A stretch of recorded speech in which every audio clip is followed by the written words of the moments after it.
He exhorts those bodhisattvas who dwell in true detachment to live in what is in fact a contaminated, crowded dwelling. But those who live in a contaminated dwelling, he credits with dwelling in detachment and feels respect for them. But where he ought to feel respect, there he feels pride. And why? Because he imagines ghosts exhort me, ghosts inform me. How can this happen to one living near a village? It is thus that the bodhisattva despises other sons of good family who belong to the bodhisattva vehicle. This person should be known as an outcast among bodhisattvas, a defamer of bodhisattvas, a counterfeit bodhisattva, a thief of the world with its gods, men and asuras in the guise of asramana. Sons and daughters of good family who belong to the vehicle of the bodhisattvas should not tend, love, or honor such a person. And why? Because, Subhuti, he must be regarded as greatly conceited. The characteristic of courageously advancing on one's own initiative to the higher knowledge, and of tending the good spiritual friend. A bodhisattva, a great being, who has not abandoned the knowledge of all modes or the supreme enlightenment. That bodhisattva, that great being, who earnestly intends to know full enlightenment and to work the wheel of all beings, should not tend such persons, love, or honor them. But he should devote himself to his own welfare, always alarmed at samsara and afraid of it, unsubmerged by the triple world. And even towards outcast bodhisattvas he should also produce a thought of friendliness, of compassion, of sympathetic joy, of impartiality. He should produce a thought, thus will I act that in future all these faults of mine shall in no way whatsoever either happen or be produced. And if they should be produced, I will train myself to quickly forsake them. This should be known as the courageous advance of these bodhisattvas towards their own higher knowledge. Furthermore, the bodhisattva, the great being, who earnestly intends to know the utmost right and perfect enlightenment, should tend, love, and honor the good spiritual friends. Subhuti. Who, then, O Lord, should be known as the good spiritual friends of the bodhisattvas, the great beings. The Lord, the Buddhas, the Lords, should be known as the good spiritual friends of the bodhisattvas, the great beings. And so should the bodhisattvas, the great beings, and also the disciples. And so should those who tell them about the six perfections. Moreover, the six perfections should be known as the good spiritual friends of the bodhisattvas, the great beings. And so should the 4 applications of mindfulness too. The 18 special Buddha dharmas. And also suchness, the reality limit and the dharma element. Moreover, the 6 perfections should be known as the teachers of the bodhisattvas, the great beings. They are the path, the light, the torch, the illumination, the intelligence, the sagacity, the wisdom.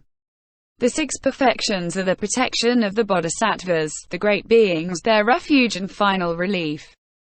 They are the parents of the bodhisattvas, the great beings. The 4 applications of mindfulness should be known as the teachers of the bodhisattvas, the great beings too. The knowledge of all modes is conducive to the forsaking of all the defilements together with their residues. And why? These dharmas which constitute the wings to enlightenment were the parents also of those Buddhas and Lords who were Tathagatas in the past period. They will be the parents of those Buddhas and Lords who will be Tathagatas in a future period. And they are also the parents of those Buddhas and Lords who just now in the world systems in the 10 directions stand, hold, and maintain themselves.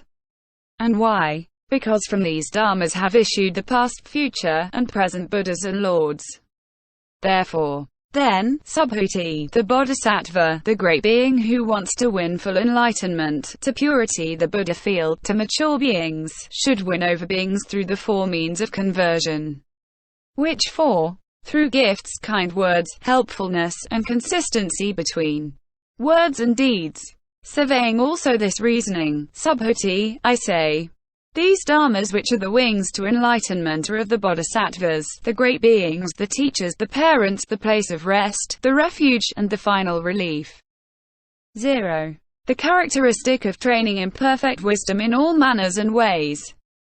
Therefore, then, Subhuti, the bodhisattva, the great being, who wants to go to a state where he cannot be led astray by others, and to maintain himself in it, who wants to terminate the uncertainties of all beings, to purify the Buddha field and to mature beings, should train himself in just this perfection of wisdom.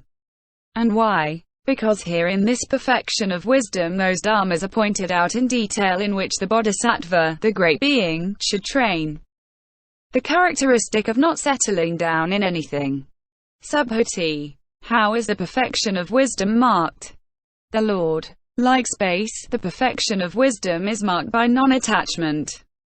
But the perfection of wisdom is not a mark, nor does it have one. Subhuti. Might perhaps all dharmas exist through that mark, through the perfection of wisdom exists? The Lord. So it is, Subhuti, so it is. All dharmas exist by just that mark by which the perfection of wisdom exists. And why? Because all dharmas are isolated in their own being, empty of their own being. In that way all dharmas exist through the mark by which the perfection of wisdom exists, i.e., through the mark of emptiness, the mark of isolatedness. Subhuti. If all dharmas are isolated from all dharmas, if all dharmas are empty of all dharmas, how then can the defilement and purification of beings be conceived? Because what is isolated is not defiled or purified. Emptiness is not defiled or purified. Neither the isolated nor emptiness fully knows the utmost right and perfect enlightenment. The isolated cannot apprehend any dharma in emptiness. The isolated cannot apprehend in emptiness any being who knows full enlightenment. How then shall we understand the meaning of this teaching? The Lord. What do you think, Subhuti? Do beings for a long time course in I-making and mind-making? Subhuti. So they do, O Lord. The Lord. Are then I-making and mind-making isolated and empty? Subhuti. Yes, they are. The Lord. Is it because of I-making and mind-making that beings run and wander about in birth and death? Subhuti. So it is, O Lord. The Lord. It is surely thus that the defiling of beings is conceived. No I-making and mind-making, and in consequence no taking up. No taking up, and then on beings run and wander about in birth and death. And so there is no defilement. In the same way should the purification of beings be conceived. The characteristic of being near the enlightenment of a Buddha. Subhuti. Thus coursing, the bodhisattva does not course in form. Not in the applications of mindfulness, too. Not in the 18 special Buddha dharmas. And why? Because there are all those dharmas are not apprehended. He who courses that whereby he courses that wherein he would course. When he courses thus, the bodhisattva, the great being, cannot be crushed by the whole world with its gods, men and asuras, or surpassed by any of the disciples or pratyeka Buddhas. And why? Because this bodhisattva's special way of salvation is an insuperable position.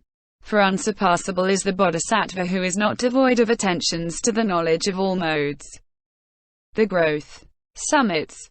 The growth of this merit is superior to that which the beings of Jambudvipa gain from the honoring the Tathagatas.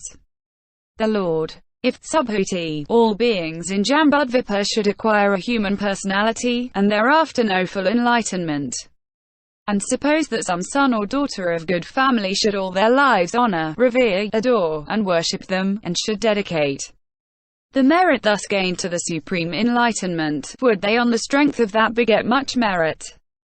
Subhuti. They would, O Lord. The Lord. A greater merit does that son or daughter of good family beget who demonstrates the perfectio of wisdom to others, and dwells in attentions associated with it.